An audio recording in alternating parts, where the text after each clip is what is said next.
वर्तमान समय में सिंधु घाटी सभ्यता के नगर मोहनजोदेड़ो और हड़प्पा की काल को अपडेट किया गया है और इसी के साथ ही राखी घड़ी की खोज ने भारतीय इतिहास पर नए सिरे से सोचने पर मजबूर किया है।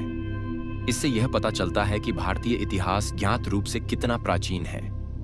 हाल ही में हुई खोज इस ओर इशारा करती है कि रामायण का समय और सिंधु घाटी की सभ्यता का समय एक ही था। हालांकि इस पर अब भी और शोध किए जाने की जरूरत है। नमस्कार, आप देख रहे हैं द डिवाइन स्टोरी।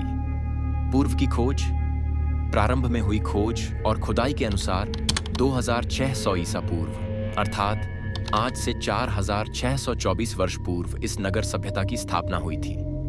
कुछ इतिहासकारों के अनुसार इस सभ्यता का काल निर्धारण किया गया है लगभग 2700 ईसा पूर्व से 2900 ईसा पूर्व तक का। पहले की खुदाई और शोध के आधार पर माना जाता था कि 2600 ईसा पूर्व अर्थात आज से 4624 वर्ष पूर्व हड़प्पा और मोहनजोदेड़ो नगर सभ्यता की स्थापना हुई थी। कुछ इतिहासकारों के अनुसार इस सभ्यता का काल लगभग 2700 ईसा पूर्व से 1900 ईसा पूर्व तक का माना जाता है। बाद की खोजों में यह कहा गया कि सिंधु घाटी सभ्यता 3300 ईसा पूर्व से 1300 ईसा पूर्व तक चली, इसके बाद लुप्त हो गई।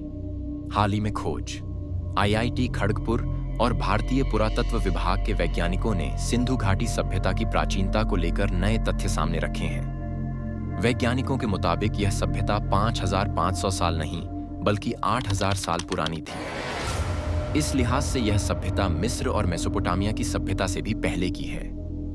मिस्र की सभ्यता 7000 ईसा पूर्व से 3000 ईसा पूर्व तक रहने के प्रमाण मिलते हैं, जबकि मेसोपोटामिया की सभ्यता 6500 ईसा पूर्व से रहने के प्रमाण मिलते हैं। 3100 ईसा पूर्व तक अस्तित्व में थी। शोधकर्ता ने इसके अलावा हड़प्पा सभ्यता से 10,000 वर्ष पूर्व की सभ्यता के प्रमाण भी खोज निकाले हैं। वैज्ञानिकों का यह शोध प्रतिष्ठित रिसर्च पत्रिका नेचर ने प्रकाशित किया है। 25 मई 2016 को प्रकाशित यह लेख दुनिया भर की सभ्यताओं के उद्गम को लेकर नई बहस छेड़ गया है।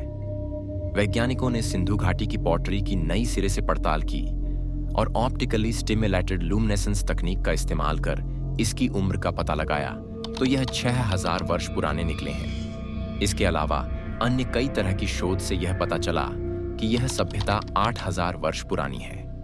राखी घड़ी।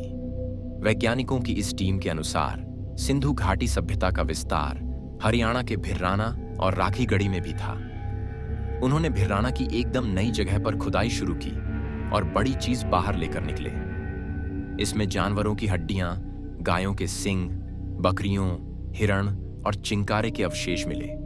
डेक्कन कॉलेज के अराती देशपांडे ने बताया, इन सभी के बारे में कार्बन 14 के जरिए जांच की गई, जिससे यह पता चला कि उस दौर में सभ्यता को किस तरह की पर्यावरणीय स्थितियों का सामना करना पड़ा था। सिंधु सभ्यता की जानकारी हमें अंग्रेजों के द्वारा की गई खुदाई से ही प्राप्त होती है, जबकि उसके बाद अन्य कई शोध और खुदाइयां हुई हैं, जिसका जिक्र इतिहास की किताबों में नहीं किया जाता।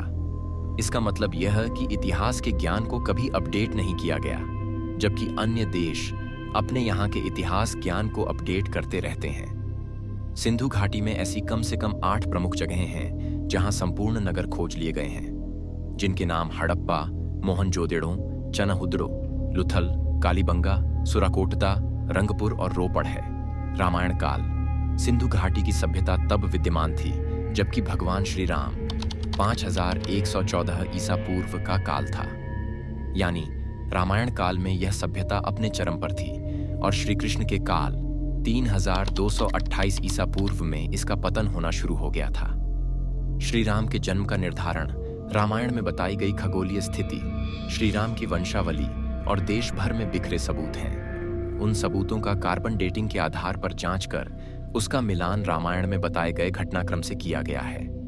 इस शोधानुसार 5114 ईसा पूर्व 10 जनवरी को दिन के 12:05 पर भगवान राम का जन्म हुआ था।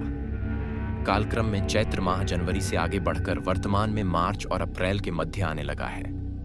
एक अन्य शोख के अनुसार राम की जन्म दिनांक वाल्मीकि द्वारा बताए गए ग्रह नक्षत्रों के आधार पर प्लैनेटेरियम सॉफ्टवेयर अनुसार 4 दिसंबर 7323 ईसा पूर्व अर्थात आज से 9347 वर्ष पूर्व हुआ था।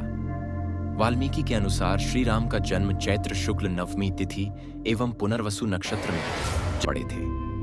कई अस्थिपंजर चित्त अवस्था में लेटे थे और कई अस्थिपंजरों ने एक दूसरे के हाथ इस तरह पकड़ रखे थे मानो किसी विपत्ति ने उन्हें अचानक उस अवस्था में पहुंचा दिया था।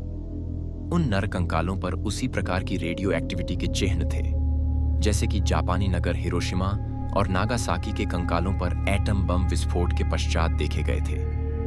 मोहनजोदड़ो स्थल के अवशेषों पर नाइट्रिफिकेशन के जो चिन्ह पाए गए थे उसका कोई स्पष्ट कारण नहीं था, क्योंकि ऐसी अवस्था केवल अणु बम के विस्फोट के पश्चात ही हो सकती है। दोस्तों, ऐसी ही सशक्ति और ऐतिहासिक वीडियो देखने और अपने ज्ञान को बढ़ाने के लिए हमारी चैनल को सब्सक्राइब जरूर करें। मिलते हैं अगला वीडियो में।